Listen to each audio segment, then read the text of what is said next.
All right, back with lesson 16, video 16D. Going to do another hypothesis test example. So let's read the problem here. Let's say that one study reports that historically 34% of high school students have perfect attendance for the entire year.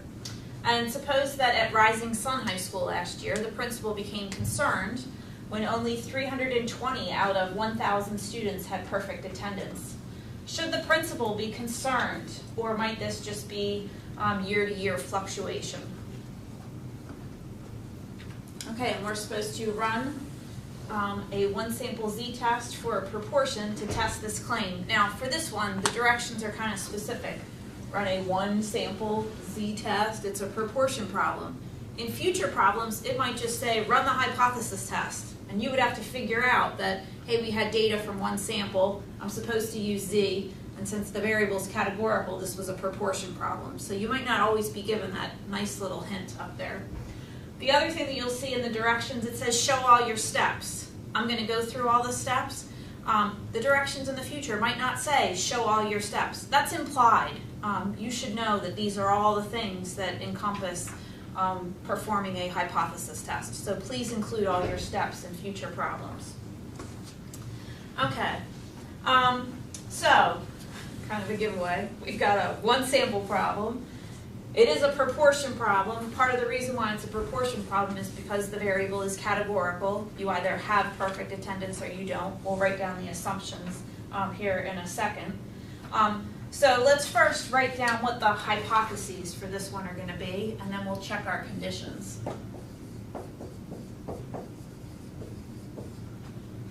All right, so the null hypothesis. That study reported that 34% of high school students have perfect attendance. We're going to believe that study until we find evidence in our sample that might contradict that. And then the Rising Sun High School principal is concerned. Okay, why might he be concerned? And so what goes in the alternative you're getting from the context of the problem? Would the Rising Sun High School principal be concerned if more than 34% of his students had perfect attendance? I don't think so. He'd be concerned if there was a drop in perfect attendance. So due to his concern, we're testing, is there a reason for him to be concerned? Has perfect attendance declined? All right, let's check those conditions, some of which we've mentioned. You need a categorical variable.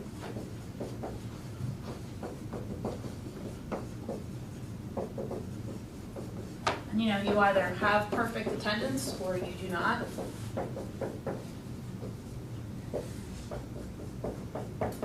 So the variable we are looking at is categorical. We need to have a random sample, or at least one that's unbiased. Now, this study said historically 34% of high school students have perfect attendance. Obviously, perfect attendance rates are going to vary, right? And we're looking at 1 year at Rising Sun. That 1 year that we're looking at, is that a random sample or at least an unbiased sample? We do have to make some assumptions. We have to assume that last year was just like a regular, typical year. There was no bird flu. There was no major snowstorms like 2014. There were no hurricanes or anything crazy happening. It has to be just a regular year. And if that's the case, then we can assume that it's an unbiased sample. So we'll say here, last year, we'll make the assumption is an unbiased year.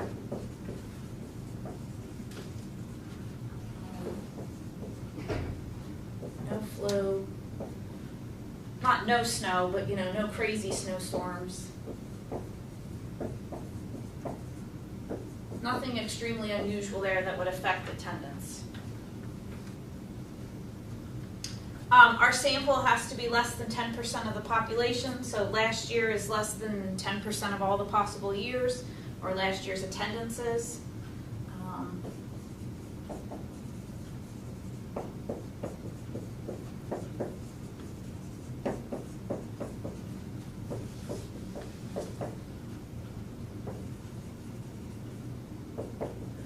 attendance.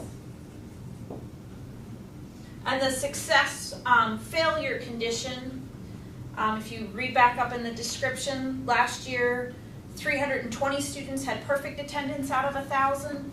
So 320 were successes. They had the perfect attendance. And if we subtract that from 1,000, the other 680 were failures. Both of these exceed 10.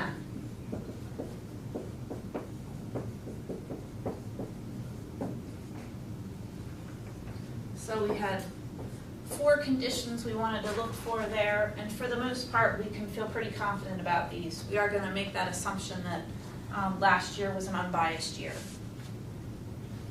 Okay, after you've set up your hypotheses, checked your conditions, the next step is compute your test statistic, and then based on your test statistic, get the p-value. So I'm going to erase a little bit of this and go on and calculate our test statistic. I think I'll write my hypotheses a little smaller.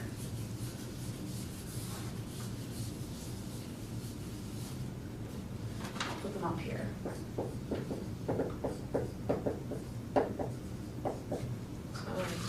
Just to keep these.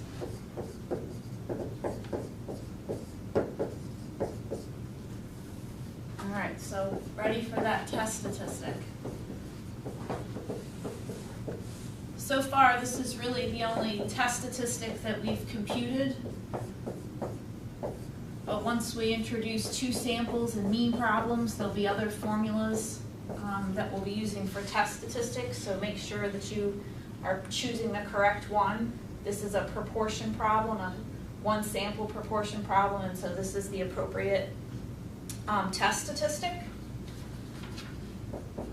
P hat comes from your sample. Now, we never did this. Maybe I'll do it off to the side and then I'll erase it. Should be kind of obvious what p hat is in this one. If 320 students had perfect attendance out of 1,000, that was 32% had perfect attendance in the sample. So p hat is 0.32. The hypothesized proportion from the null hypothesis is 0.34. And then in the denominator, we'll take the square root of p from the null hypothesis, 1 minus p from the null hypothesis, divided by our sample size. We sampled 1,000 high school students there at Rising Sun.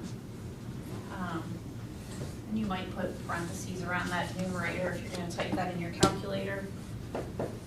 When we compute this, you'll get a z-score of negative 1.34. So that's our test statistic. And then we're going to decide, based on that test statistic, if we think, hey, is it likely to get a sample value of 32%? If the true proportion that had perfect attendance is 34%, or is that sort of an unusual event? And you can almost kind of glimpse at the test statistic and have an inkling as to how you feel about that based on that value. But we're going to plot this and get the probability of getting that kind of test statistic. So next, compute the p-value. Draw the standard normal model. Oops, I don't need a line there. This is z. Z-scores are centered at 0. Where's our test statistic? Negative 1.34, somewhere down here.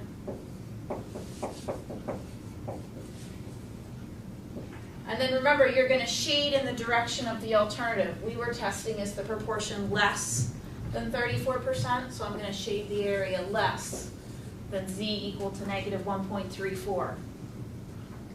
Use the StatCrunch tool. The mean 0, the standard deviation's 1. We want to know the likelihood of getting a test statistic less than or equal to negative 1.34. We want this probability here. That is the p-value. So you can't just, make this up. You do have to use the StatCrunch tool. Without using the StatCrunch tool, I don't know what that is, but this p-value is about 0.0901. All right, so like 9% is that p-value, 0.09. This is one of those ones that's sort of in the gray area. Not extremely small, not smaller than 0.01, but not bigger than 0.10 either.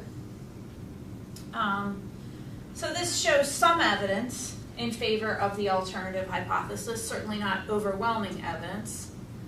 And so here we'll have to make a decision. You know, 9% of the time you could get sample data like that and have the null hypothesis be true. 9% is not extremely unusual. I think for this one, we're going to fail to reject the null hypothesis. This is one of those ones that's sort of in that gray area. So I'm going to erase this and write up a conclusion here with regards to that one. Not overwhelming evidence, certainly. If anything, very weak evidence in favor of the alternative. All right, I'll leave the p-value and I'll write a conclusion.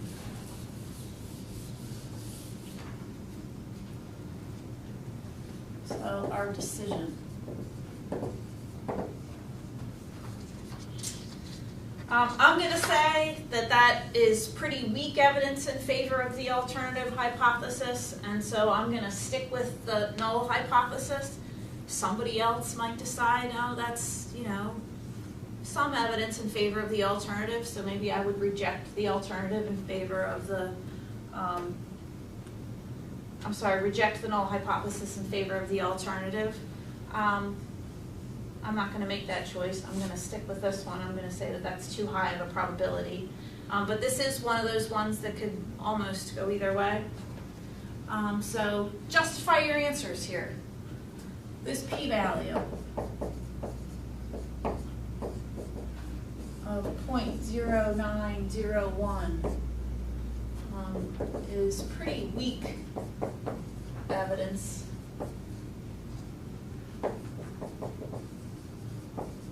for the alternative. So I'm going to fail to reject the null hypothesis. I'm going to say not enough evidence to go with the alternative. So I'm going to keep this. Once you make your decision, you either are going to fail to reject the null hypothesis or reject the null hypothesis. Don't stop there. Write a concluding remark in the context of the problem. So let's write a conclusion.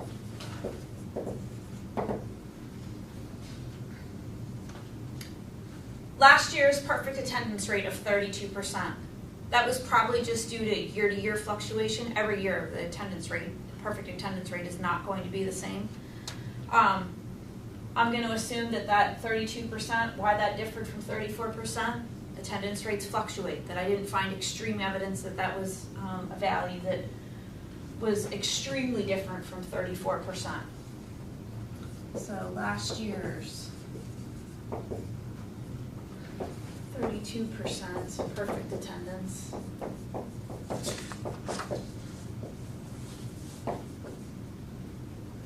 It's likely just due to year-to-year fluctuation.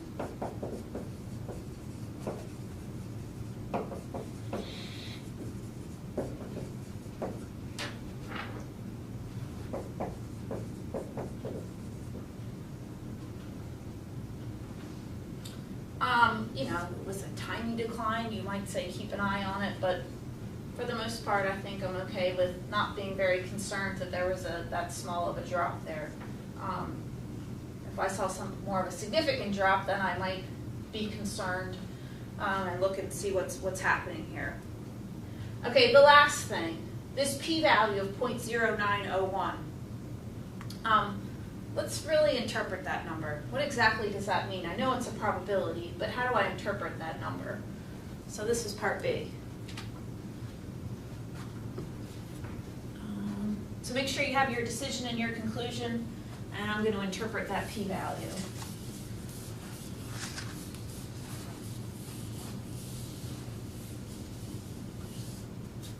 All right, so what is that? That p-value.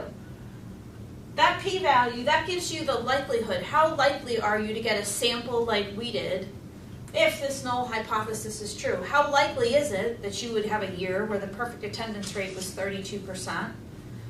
If the overall perfect attendance rate really is 34%.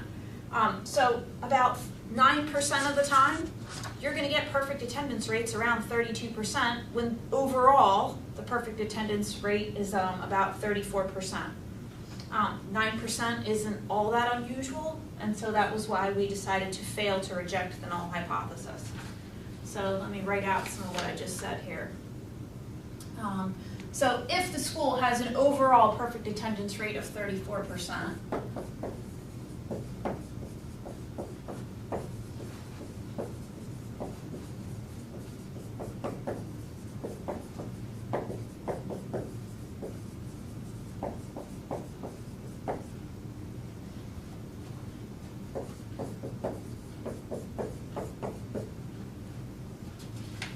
get a year that had an attendance rate of 32%, perfect attendance, about 9% of the time.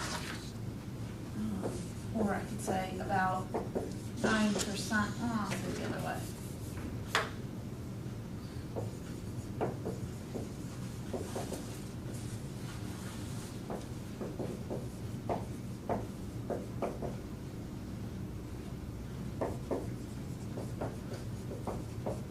You get a year with 32% perfect attendance about 9% of the time, actually, or worse.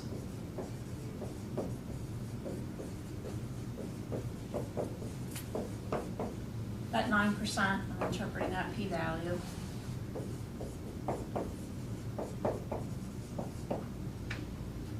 And then finally, just to tie this with our conclusion, since 9% isn't all that unusual, we failed to reject the null hypothesis. We said, all right, that's just like your year fluctuation.